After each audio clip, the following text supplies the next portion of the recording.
Whoops by Roger Hargreaves.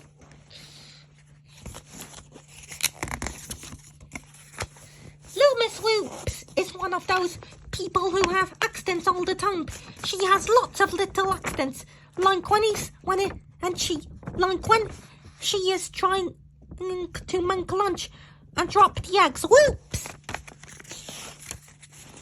And she had big accents, like when she painted her bedroom and tipped over the paint pot, and tripped over the paint pot. Whoops! Every morning when she makes her cup of tea, she spills the milk, tips over the sugar bowl, drops the tea bag, breaks the biscuits, knocks her cup of tea across the table, and has to start all over again. Whoops!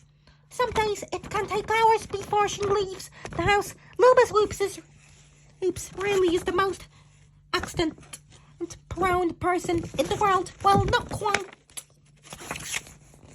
Miss Whoops had a brother, Mr. Bump. He is just like his sister, if not worse. But that is another story, which you may have read. Each year, Miss Whoops travels by train to visit her brother for a week. She set off last Tuesday.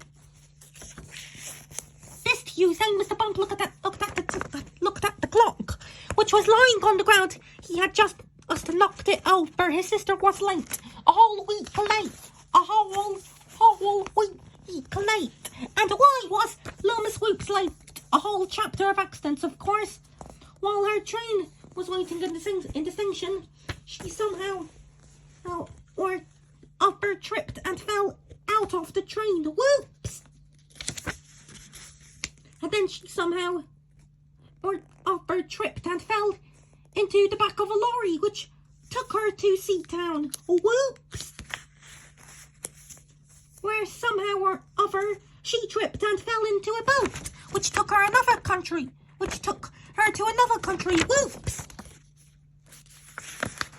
She had to wait nearly a week to get another boat back.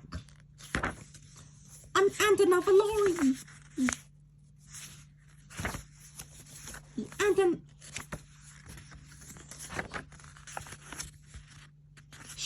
We had to wait nearly a week to get another boat back.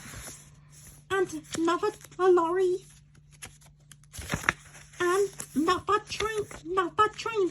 Miss Whoops was exhausted by the time she finally reached her brother's house. I thought you were coming last week, said Mr. Bump. It must have been a long trip. It was, said Miss Whoops. Would you like a cup of tea? Offered Mr. Bump. And you know what that involved, don't you? They spilt the milk, tipped over the sugar bowl, dropped the tea bag, broke the biscuits, and knocked the tea all over the table. What a mess! Whoops! Oh, look at the time, cried Miss Whoops, knocking over the clock. I've got to go if I'm to catch my train home. She grabbed her suitcase and rushed out of the door. Goodbye, she called. Goodbye, called Mr. Bump. See you next year, Mr. Bump waved from the doorway until she had rounded the corner. Then he closed the door. But as he did, the door handle came off in his hand. Whoops, said Mr. Bump. The narration was by me, Onna.